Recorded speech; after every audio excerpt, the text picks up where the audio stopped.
Assalamu alaikum, dear all students. Welcome back to another video. I hope you all are doing well. So basically आज की video में हम लोग chapter 3 दी cell के MCQ solve कर रहे हैं और ये फर्स्ट ईयर का पार्ट है एज यू ऑल नो। ये चैप्टर बहुत इजी है और इससे क्रैमिंग के ही क्वेश्चंस आते हैं, ज़्यादातर रट्टा ही है। इस ऑर्गेनील का क्या फंक्शन है, ये कहाँ प्रेजेंट होता है, आपसे ज़्यादातर फंक्शंस ही पूछे जाते हैं। न्यूक्लियस के माइटोकॉन्ड्रिया, गोल्जी अपैरेटस और स्मूथ एंडोप्लाज्मिक रेटिक्यूलम या फिर राइबोसोम्स, न्यूक्लियोइड। तो ये सब कुछ आपने अच्छे से पढ़ना है और अपनी फिंगर टिप्स पे रखना है। बेसिकली शायद आपको एमसीक्यू सॉल्व करते हुए थोड़ा मुश्किल लगे, लेकिन इस चैप्टर से सबसे ईजी एमसीक्यूज आता है। MCQ number 1 है all of the following are correct about prokaryotes except though they have one chromosome, they contain ribosome, they are smaller than eukaryotic cell, they can be either anaerobic or aerobic और they contain small mitochondria।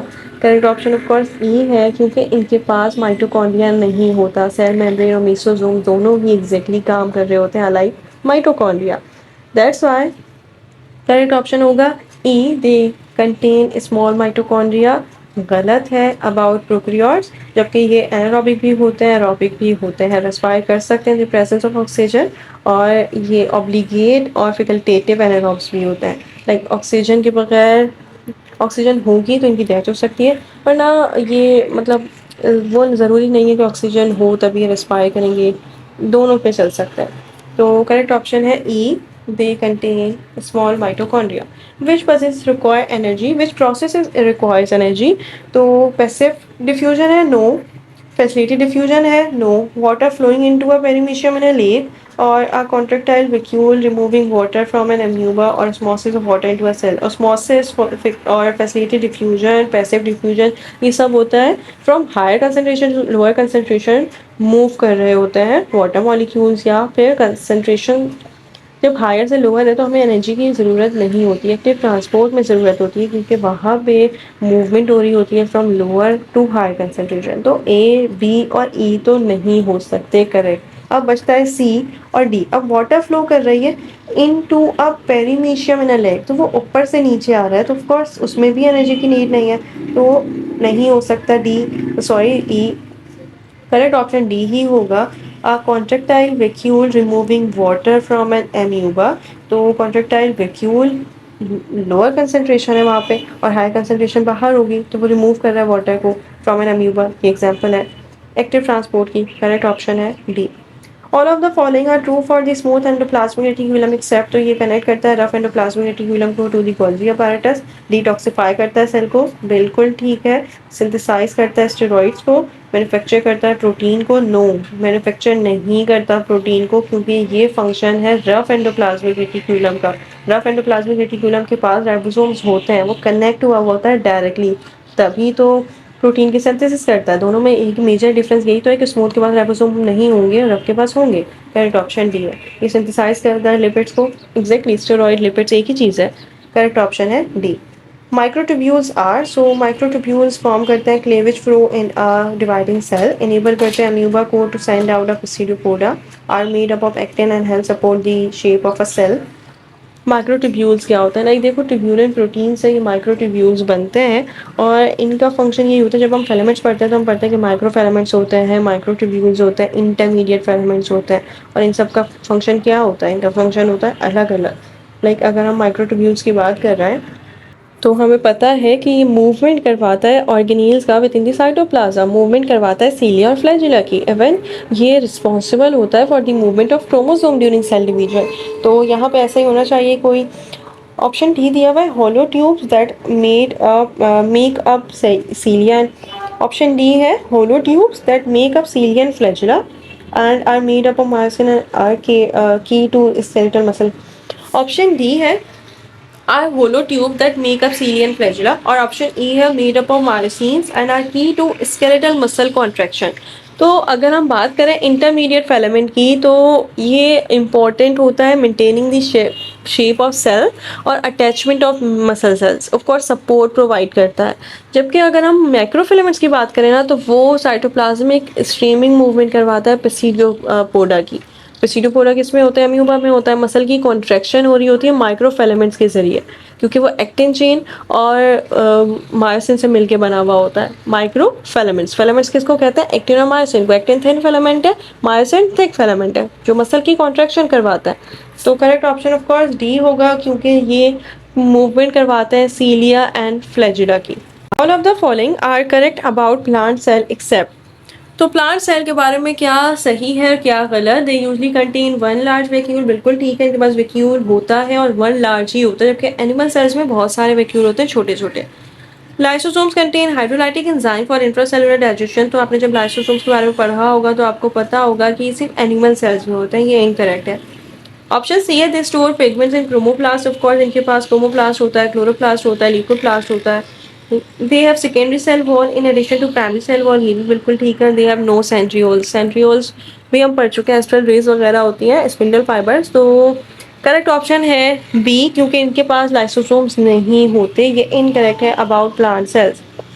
The function of nucleolus is to. Nucleolus का function ये होता है कि spherical body है जो nucleus में पाई जाती है और स्टोर करती है राइबोसोमल आरएनए को, ताकि प्रोटीन की सिंथेसिस हो।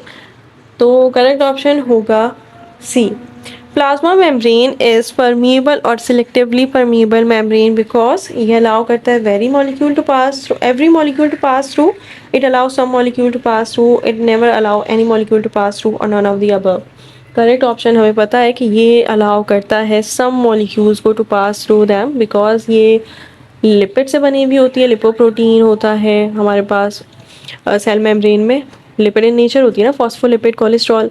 तो करेक्ट ऑप्शन होगा बी, क्योंकि सिर्फ और सिर्फ लिपिड इन नेचर मॉलिक्यूल ही पास हो सकते हैं ईजिली, जबकि अगर हम बात करें प्रोटीनीशियस कंपाउंड्स की तो वो ऑफ कोर्स वो पास होते हैं थ्रू दी, जब फैसिलिटी डिफ्यूजन होती है या डिफ्यूजन होती है तो हम कहते हैं डिफ्यूजन ईजिली हो गई, लेकिन फैसिलिटी डिफ्यूजन में कैरियर प्रोटीन चाहिए होता है। तो करेक्ट ऑप्शन होगा बी।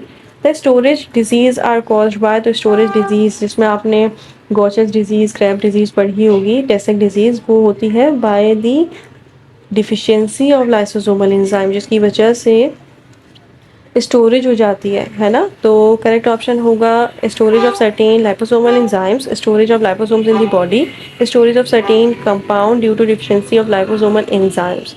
अच्छा, यहाँ पे ना लाइपोसोमल की दिया हुआ है, लेकिन ज़्यादातर लाइसोसोमल कहते हैं इसको, तो आई गेस ये प्रिंटिंग मिस्टेक है। करेक्ट ऑप्शन सी है, क्योंकि ये सर्टेन कंपाउंड्स की स्टोरेज हो जाती है due to deficiency of the liposomal enzyme. जब आप इंशाल्लाह आगे एमबीबीएस करेंगे तो आपको पता चलेगा म्यूकोपॉलीसैकेराइडेज डिफिशिएंसी होती है, म्यूकोपॉलीसैकेराइडोसिस, और ये होती है due to deficiency of lysosomal enzyme. Plastid में भी डिफाइंड एज, तो डबल मेम्ब्रेन बाउंडेड ऑर्गेनील है, डबल मेम्ब्रेन बाउंडेड ऑर्गेनील है with many enzyme, double membrane bounded organelle with pigments and double membrane bounded organelle with granums and pigments. तो इतना easy है, correct option of course C है, क्योंकि इसके पास pigments होते हैं, डबल बाउंडेड ऑर्गेनील है ये। ग्रेनम भी वैसे हम कह सकते हैं, क्योंकि ग्रेनम होता है उसके बाद थैलेकॉइड बनता है, ग्रेनम ही, यहीं पे ग्रेनम में ही light energy light dependent reaction हो रहा होता है ना, फोटोसिंथेसिस। तो करेक्ट ऑप्शन डी भी हो सकता है। The smallest known cell is, तो यहाँ पे आपको दिया हुआ है सेल में स्मॉलेस्ट नोन। करेक्ट ऑप्शन ना एसिटाबुलेरिया है, नॉस्टॉक है। अच्छा, ये सारे ना बैक्टीरियल सेल है, और बैक्टीरियल में हमने पढ़ा था कि एक स्मॉलेस्ट बैक्टीरिया होता है जिसको हम फाइटोप्लाज्मा कहते हैं या फिर माइकोप्लाज्मा कहते हैं। करेक्ट ऑप्शन होना चाहिए D, mycoplasma नमूनिया। Middle एमिला is made up of, तो वो ये कैल्शियम मैग्नीशियम से बना होता है, लिग्निन से, सेलुलोज, सिब्रिन से, किससे बना हुआ होता है? ये बना हुआ होता है कैल्शियम और मैग्नीशियम पेक्टेट से, जबकि सेलुलोज और हेमी सेलुलोज से बना हुआ होता है प्राइमरी सेल वॉल। तो करेक्ट ऑप्शन सी है। What did Robert Hooke discover in the thin section of the core? तो यहाँ पे रॉबर्ट हुक की बात हो रही है, not Robert brown. Robert Hooke ने डिस्कवर किया था सेल को, जबकि रॉबर्ट ब्राउन ने डिस्कवर किया था न्यूक्लियस को। करेक्ट ऑप्शन सेल वॉल है। Fluid mosaic model of plasma membrane differs from the unit membrane model in the, तो फ्लूइड मोज़ेक मॉडल में हमें कहा था कि फ्लूइड होता है और उसमें एक मोज़ेक मॉडल है, फ्लूइड लिपिड है और मोज़ेक मॉडल प्रोटीन है। तो number of lipid layers, arrangement of lipid layers, arrangements of protein or absence of protein in Singer and Nicholson's model. Correct option होगा सी, क्योंकि अरेंजमेंट्स ऑफ प्रोटीन बताई गई थी, जैसे iceberg in the sea. Single membrane bounded organelles are, तो lysosomes, Golgi bodies, glycosome सब दिए हुए हैं और यही सिंगल मेम्ब्रेन बाउंडेड ऑर्गेनील्स होते हैं, जबकि nucleus, chloroplast, mitochondria, plastid of course chloroplast में ही आ जाता है, तो ये होते हैं double bounded membrane organelles. The non membranous organelles are, तो न्यूक्लियोलस, सेंट्रियोल्स और राइबोसोम्स सारे के सारे नॉन मेम्ब्रेनस ऑर्गेनील्स हैं, ये याद करने हैं, पूछा जाता है। Cytoplasm of one cell is connected with other through, तो ये किससे कनेक्ट होता है? प्लाज्मोडेमास्मेटा से, पिट मेम्ब्रेन से, एपोप्लास्ट से, साइटोप्लाज्मिक रेटिक्यूलम से। प्लाज्मोडेमास्मेटा से of course cytoplasm of one cell is connect with the other cell, and of course ये आपने ट्रांसपोर्ट सिस्टम में डिटेल में पढ़ा होगा। F1 particle oxysomes and elementary particles are found in, तो हमें पता है कि F1 पार्टिकल माइटोकॉन्ड्रिया में होता है, करेक्ट ऑप्शन सी है। सब मैंने कहा कि फंक्शन और स्ट्रक्चर सब डिटेल में करना है हर ऑर्गेनील का, even mitochondria and Golgi complex तो मोस्ट फेवरेट होता है। Which of the following is the correct pair? DNA synthesis ribosomes में हो रही है, protein synthesis smooth endoplasmic reticulum में हो रही है, नो वे। राइबोसोम्स में डीएनए सिंथेसिस होती है, एरोबिक रेस्पिरेशन क्रिस्टल में होती है, सुसाइडल डिक्टियोसोम्स होता है। तो देखो जो एरोबिक रेस्पिरेशन है वो क्या क्रिस्टल में हो रही होती है? अगर हम बात करें कि भाई क्रिस्टल में क्या चीज़ हो रही होती है, तो हमें पता है कि जो रेस्पिरेशन है वो ग्रैनम में हो रही होती है, लाइट डिपेंडेंट रिएक्शन जिसमें ऑक्सीजन की नीड होती है, नॉट क्रिस्टल। और सुसाइडल सेक की बात करें तो वो डिक्टियोसोम्स होता है, तो सुसाइडल सेक को हम लाइसोसोम्स कहते हैं, नॉट डिक्टियोसोम। डिक्टियोसोम क्या है? गोल्जी कॉम्प्लेक्स है, प्लांट्स में ज़्यादा होता है ना, इसलिए इसको डिक्टियोसोम कहते हैं। बट आई गेस, तो I guess correct option C ही होगा, क्योंकि अगर हम बात करें क्रिस्टे की तो यहाँ पे इलेक्ट्रॉन ट्रांसपोर्ट चेन होती है, history of the mitochondria, correct option C ही होगा। DNA is present in ribosomes में होता है, एंडोप्लाज्मिक रेटिकुलम में, माइटोकॉन्ड्रिया एंड क्लोरोप्लास्ट लाइसोसोम, तो इसको सेमी ऑटोनॉमस भी कहते हैं, उनके पास 50% अपना डीएनए होता है। तो correct option of course D है। ये फर्स्ट ईयर में एक पूरा रीजनिंग क्वेश्चन भी था। The main organelle involved in modification and routing of newly synthesized proteins to their destination is, तो modification किसका function है? Of course Golgi apparatus का, Golgi bodies का, correct option D है। Endoplasmic reticulum is in continuation with Golgi bodies, nuclear wall, mitochondria और cell wall, तो ये continuation होती है with Golgi bodies। Rough endoplasmic reticulum directly attached होता है with the ribosomes और endoplasmic reticulum continuation होती है with the Golgi bodies। Next MCQ है, which of the following statement is incorrect with reference to lysosome? तो lysosome basically होते क्या है? एक स्फेरिकल बॉडीज है जो फर्स्ट सिंगल मेम्ब्रेन होती हैं और ओरिजिनेट हुई है by the Golgi bodies, Golgi apparatus. इनके पास कुछ एंजाइम्स होते हैं, हाइड्रोलेज एंजाइम जो डाइजेस्ट करते हैं, डाइजेशन ऑफ मटेरियल जो हो रही होती है ना इनमें, वो हो रही होती है विद द हेल्प ऑफ फेजोसाइटोसिस। फेजोसाइटोसिस का मतलब है डिस्ट्रॉय करते हैं, तो ये एंजाइम ही होते हैं जो इन्वॉल्व होते हैं इस डाइजेशन में। और अगर हम बात करें कि इनको हम क्या और कहते हैं, दूसरा नाम क्या है, तो इनको हम सुसाइडल सेक कहते हैं। इस प्रोसेस को हम ऑटोफेजी कहते हैं, क्योंकि ये खुद ही केमिकल ब्रेक डाउन कर लेते हैं सेल का, इसको हम लाइसिस भी कहते हैं ना, release of the enzyme and then destroy कर लेते हैं अपने आप को खुद by digesting its own protein. तो यहाँ पे लिखा हुआ है फिल्ड होते हैं एसिड हाइड्रोलाइज एंजाइम से, ये डाइजेस्ट कर सकते हैं प्रोटीन न्यूक्लिक एसिड को, ऑटोफेजिक होता है बिल्कुल, 1 एंड ए और सी तो बिल्कुल करेक्ट है। फिर डी है और बी है। अब यहाँ पे बी में हमें दिया हुआ है कि ये मोनोफॉर्मिक होते हैं, यूनिफॉर्म होते हैं स्ट्रक्चर एंड फंक्शन में, तो ये करेक्ट ऑप्शन है, क्योंकि इनकरेक्ट है अबाउट लाइसोसोम्स, ये कॉन्स्टेंट नहीं होते स्ट्रक्चर और फंक्शन में। प्री सेकेंडरी और प्राइमरी लाइसोसोम्स होता है, सेकेंडरी वो जो फंक्शन परफॉर्म कर रहा है, इमेच्योर को हम प्राइमरी कहते हैं, तो हम ये नहीं कह सकते कि यूनिफॉर्म होता है। एमसीक्यू नंबर 23 है, 3 of the following statement regarding cell organelle are correct, will 1 is wrong, which is the wrong one? Lysosomes are double membrane bounded vesicle, बिल्कुल पहले से ही गलत हो गया क्योंकि डबल नहीं होता, करेक्ट ऑप्शन ए होना चाहिए। Endoplasmic reticulum consist of network of membranes tubules and help in transport, synthesis and secretion, ये करेक्ट ऑप्शन है, इसी में राइबोसोम्स बन रहे होते हैं।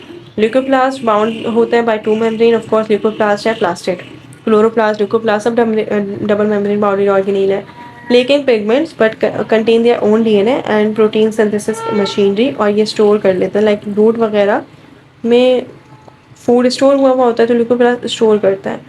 और यहाँ पे दिया हुआ है spherosomes are single membrane bounded organelle are associated with synthesis and storage of lipid and plants. तो स्पेरोसोम आई गेस ये कोई मिस प्रिंटिंग है, lysosomes along with the food content is called, तो वो along with the food content, यहाँ पे primary और secondary का जिक्र फौरन से आ गया है। करेक्ट ऑप्शन सेकेंडरी है क्योंकि ये फंक्शन परफॉर्म करता है। Ribosomes are made up of DNA protein, DNA alone, DNA और सॉरी आरएनए एंड प्रोटीन, और डीएनए और आरएनए। तो correct option of course C है, आरएनए और प्रोटीन से मिलकर बने हुए होते हैं। Polyribosomes are aggregation of ribosomes and ribosomal RNA, only RNA. Peroxisomes, several ribosomes held together by a string of messenger RNA. Correct option है डी, क्योंकि यहाँ पे सिंगल राइबोसोम होता है जो हेल्ड हुआ हुआ होता है by a string of messenger RNA. Like मैं डिटेल में थोड़ा बता देती हूँ। पॉलीराइबोसोम को हम बेसिकली ना इमेच्योर राइबोसोम भी कहते हैं। इसमें हमें ये पढ़ना होता है कि ग्रुप ऑफ राइबोसोम जो अटैच हुए हुए होते हैं मैसेंजर आरएनए से, उसको हम पॉलीसोम्स कहते हैं। अब आसान के बाद पढ़ते हैं। Next MCQ है, all the membrane bounded organelles are except one leak that leaks are unit membrane. Unit membrane lake करता है माइटोकॉन्ड्रिया है, लाइसोसोम्स है, या फिर गोल्जी बॉडीज हैं, या फिर राइबोसोम्स हैं। तो यहाँ पे ऑफ कोर्स करेक्ट ऑप्शन होगा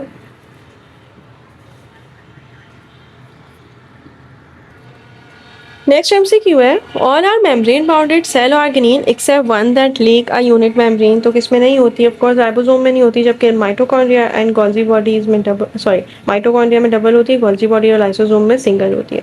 पेक्सोसोम are rich in catalytic enzyme, oxidative enzyme, DNA और आरएनए। पेक्सोसोम ना ज़्यादातर किडनी और लिवर में होता है और ये अल्कोहल को डाइजेस्ट करवाते हैं, तो इनके पास ऑक्सीडेटिव एंजाइम्स होते हैं। करेक्ट ऑप्शन डी होगा। MCQ number 29 है, some of the enzyme which are associated in converting fats into carbohydrates are, तो liposomes हैं, Golgi bodies, माइक्रोसोम्स एंड ग्लाइकोसोम्स। ग्लाइकोसोम्स भी मोस्टली पेक्सोसोम की तरह काम करते हैं, लेकिन ये क्या करते हैं, ये लिपिड को, और अगर हम स्टेरॉइड वगैरह की बात करें तो इनको कन्वर्ट करते हैं स्टार्च में। स्टार्च क्या है? कार्बोहाइड्रेट है। करेक्ट ऑप्शन डी है। The fluid part of the cell called cell sap is the non-living content of a cell, living content of a cell, non-living content of the vacuoles of cell और living content of the vacuole of cell। जो fluid part है cell का उसको हम cell sap कह रहे हैं, और वो एक living part है या फिर non-living part है। ये जो सेल सैप होता है ना, ये नॉन लिविंग कंटेंट होता है वैक्यूल्स ऑफ द सेल का। करेक्ट ऑप्शन सी होगा। नेक्स्ट एमसीक्यू है, function of centriole. Next MCQ है, फंक्शन ऑफ सेंट्रियोल इज, तो सेंट्रियोल हमें पता है ना कि स्पिंडल फाइबर्स की फॉर्मेशन करता है। करेक्ट ऑप्शन ए है। Basal bodies of Cillian flagella derive from, तो ये भी हम पहले कर चुके हैं। बेसल बॉडीज सीलियन फ्लैजुला की ड्राइव्ड होती हैं from plasma membrane, gene, centrioles and lysosomes. तो ये जो बेसल बॉडीज है ना, ये ड्राइव्ड होती हैं from the centriole, not from the plasma membrane और genes. I guess correct option होगा ए। नेक्स्ट एमसीक्यू है, फंक्शन ऑफ सेंट्रियोल इज, तो function of centriole of course spindle fibre की फॉर्मेशन होता है। करेक्ट ऑप्शन ए होगा। Basal bodies of Cillian flagella derive from, तो अगर यहाँ पे बेसल बॉडी सीलियर फ्लैजुला का हुआ है ना, तो वो ऑफ कोर्स हमें पता है कि ओरिजिनेट होता है फ्रॉम द साइटोप्लाज्म। और साइटोप्लाज्म में कहाँ से? साइटोप्लाज्म से जीन। जबकि अगर हम पिली की बात करें तो वो फिर ओरिजिनेट होता है फ्रॉम द सेल मेम्ब्रेन। तो करेक्ट ऑप्शन होगा B. The principal protein of Cillian flagella as, जब अभी हमने माइक्रोट्यूब्यूल्स किया था तो हमने कहा था कि यही फ्लैजुला और सीलिया की मूवमेंट करवाता है। तो यहाँ पे correct option of course tubulin होना चाहिए। न्यूक्लियोलाई आर रिच इन, तो वो डीएनए में होता है, आरएनए, आरएनए डीएनए प्रोटीन और डीएनए आरएनए। तो न्यूक्लियोलाई की स्फेरिकल बॉडी है जो होती है किसमें? न्यूक्लियस में। और यहाँ पे ही आरएनए सिंथेसाइज हो रहा होता है। आरएनए का मतलब है राइबोसोम्स और प्रोटीन, नॉट डीएनए। तो करेक्ट ऑप्शन ऑफ कोर्स होगा आरएनए। नेक्स्ट एमसीक्यू है, chromosomes are, L shape chromosomes के बारे में बात कर रहा है। हमें पता है क्रोमोसोम 4 टाइप्स के होते हैं, मेटासेंट्रिक, सब मेटासेंट्रिक, टेलोसेंट्रिक और सब टेलोसेंट्रिक। अब ये जो मेटासेंट्रिक है ये क्रोमोसोम्स है विद इक्वल आर्म्स, जो सब मेटासेंट्रिक है वो अनइक्वल आर्म्स होता है। एक्रोसेंट्रिक में एक आर्म बहुत छोटा होगा और एक आर्म बहुत बड़ा होगा, इसलिए हम कहते हैं कि ये रॉड लाइक होते हैं, ये एल लाइक होता है। जबकि अगर टेलोसेंट्रिक की बात करें तो ऑफकोर्स उसमें जो लोकेशन होती है ना सेंट्रोमियर की, वो at the end of the chromosome होती है, तो वो जस्ट लाइक होते हैं आई और जस्ट लाइक जे। यहाँ पे करेक्ट ऑप्शन एक्रोसेंट्रिक ही होगा, वो रॉड लाइक होते हैं, एल लाइक होता है। सेंट्रोमियर इज पार्ट ऑफ, तो सेंट्रोमियर ऑफ कोर्स पार्ट है क्रोमोसोम का। सेंट्रोमियर क्या क्या होता है? जो क्रोमोसोम है ये टिपिकली कंसिस्ट करता है एक सेंट्रोमियर में, जो बीच में होता है ये सेंट्रोमियर और फिर ये आर्म होता है। तो करेक्ट ऑप्शन होगा B. If living cells similar to those found on Earth were found on another plant where there were no oxygen, which cell organelle found most probably be absent? कौन सी cell ऑर्गेनील होगी जो absent होगी अगर हम दूसरे planet में इसको shift करें एंड देन हमें पता है कि वहाँ पे ऑक्सीजन नहीं है? तो हमें पता है कि माइटोकॉन्ड्रिया, ऑफ कोर्स माइटोकॉन्ड्रिया का काम क्या होता है? रेस्पिरेशन। करेक्ट ऑप्शन सी है। ये हमने प्रोकैरियोट्स में बहुत डिटेल में किया है। When a plant cell is treated by cellulose and pectinase, the enzyme is cellulase and pectinase, which of the following is formed? Chloroplast, leucoplast, protoplast, and none of the above. अब हमें ये भी पता है कि यहाँ पे बात हो रही है प्रोटोप्लास्ट की। जब प्लांट सेल वॉल ट्रीट होता है ना बाय सेलुलेज एंड पेक्टिनेज, तो प्रोटोप्लास्ट फॉर्म होता है। करेक्ट ऑप्शन सी है। Which of the following layer is present nearest to plasma membrane in a plant cell? वो दोनों प्लास्ट है, प्राइमरी वॉल, सेकेंडरी वॉल और मिडल लैमेला। तो बिल्कुल जो करीब होता है वो होता है secondary wall. Biological membrane was composed of, तो यहाँ पे ऑफ कोर्स वैसे ना पीटीबी में लिखा हुआ है 40% प्रोटीन एंड 60% लिपिड, और आई गेस आपकी बुक में 50-50 है। इसका correct option A and B both हो सकता है। Membrane protein work as recipient for informal molecules, work as recipient for transportation. Membrane protein किसके लिए यूज होती हैं? Help in cell recognition or does all the above work? So yes, membrane protein informal molecules के लिए भी recipient के तौर पे यूज होता है, like receive करती हैं, transportation को receive करती हैं, work as a और help करती हैं cell recognition में। correct option D है। The main difference between the living and non-living in the growth, in the size, in the movement and the presence of protoplasm. तो यहाँ पे correct option है D, क्योंकि on the basis of membrane protoplasm main difference होता है। क्योंकि growth और size में अगर हम बात करें तो प्लांट में भी ग्रोथ हो रही होती है, वो भी लिविंग है, ठीक है। अगर हम प्रोकैरियोट्स की बात करें, अगर हम वायरस की बात करें, तो वो उसमें क्या डिफरेंस होता है? उसमें सेल्स नहीं होते, वो ए सेलुलर होता है, और वो लिविंग और नॉन लिविंग के बिटवीन है, क्योंकि वो होस्ट में आता है तब लिविंग कंसिडर किया जाता है, क्योंकि उसके मेटाबॉलिक एक्टिविटीज़ परफॉर्म हो रही होती है। तो करेक्ट ऑप्शन डी है। In plant cell the number of Golgi bodies increases during, तो किस लिए यूज होती हैं? मतलब हमें पता है गोल्जी बॉडीज को प्लांट सेल में डिट्यूजोम भी कहते हैं, क्योंकि वो ज़्यादा नंबर में होती हैं। तो वो किस प्रोसेस में इंक्रीज होती हैं? सेल डिवीजन में, फूड सिंथेसिस में, या फिर ट्रांसलोकेशन में, या रेस्पिरेशन में? तो यहाँ पे करेक्ट ऑप्शन होगा food synthesis. Which of the following structure is the functional unit in a Golgi complex? Functional unit Golgi complex में तो वो क्रिस्टेंड होता है, क्रिस्टे होता है माइटोकॉन्ड्रिया में। ग्लाइसोसोम अकर्स इन, तो both plants and animal cells में, animal cells only, all type of cells, और प्लांट सेल ओनली? तो ये जो ग्लाइसोसोम है सिर्फ और सिर्फ प्लांट सेल में होता है। Nucleolus in eukaryotic cell is visible in metaphase. Nucleolus, अच्छा न्यूक्लियोलस के बारे में हमने पढ़ा कि स्फेरिकल बॉडी होती है, और ये सिर्फ और सिर्फ विजिबल होती है इंटरफेज में। इवन ये डिसअपेयर हो जाती है ड्यूरिंग सेल डिवीजन और रीअपेयर होती है after the cell division. That's why visible in metaphase. The site of synthesis of RNA polymerase bounded by a membrane, no, और साइट है packaging of RNA with ribosomal protein. तो यहाँ पे correct option of course D होगा। Process allows the movement of molecule that are too large to enter through a cell surface membrane, endocytes, active transport, एक्सोसाइट्स and facilitated diffusion. यहाँ पे बात कर रहे हैं अबाउट द मॉलिक्यूल जो बहुत large है to enter through a membrane, तो वो एंडोसाइट्स हैं। इसमें भी फेजोसाइटोसिस और पिनोसाइटोसिस आ जाती है। फेजोसाइटोसिस में सॉलिड मॉलिक्यूल्स होता है, पिनो में वाटर। करेक्ट ऑप्शन डी है। एक्सोसाइटोसिस में डिस्चार्ज है। नेक्स्ट एमसीक्यू है which is correct for facilitated diffusion active transport. हमें पता है दोनों में ही हमें कैरियर प्रोटीन चाहिए होते हैं, तो डिपेंड करते हैं solubility of the transported molecule in the lipid bilayer. Both increase as the concentration of the transported molecule increases. Both require the use of ATP and both require the use of membrane protein. तो correct option D होगा, क्योंकि facilitated diffusion में ATP की requirement नहीं होती, क्योंकि movement हो रही होती है from higher concentration to lower concentration. जबकि एक्टिव ट्रांसपोर्ट में मूवमेंट हो रही होती है from lower to higher concentration, तभी हमें एनर्जी की नीड होगी। तो करेक्ट ऑप्शन डी है, क्योंकि कैरियर प्रोटीन की नीड होती है। Which structure are found in typical eukaryotic cell? तो 70s राइबोसोम्स होते हैं, 80s राइबोसोम्स होते हैं, लिनियर डीएनए होता है क्रोमोसोम्स में, या सर्कुलर डीएनए होता है? तो ऑफकोर्स सर्कुलर डीएनए होता है प्रोकैरियोट्स में, ठीक है। और 70s राइबोसोम्स होते हैं प्रोकैरियोट्स में। करेक्ट ऑप्शन होगा 2 and 3 ओनली। यस।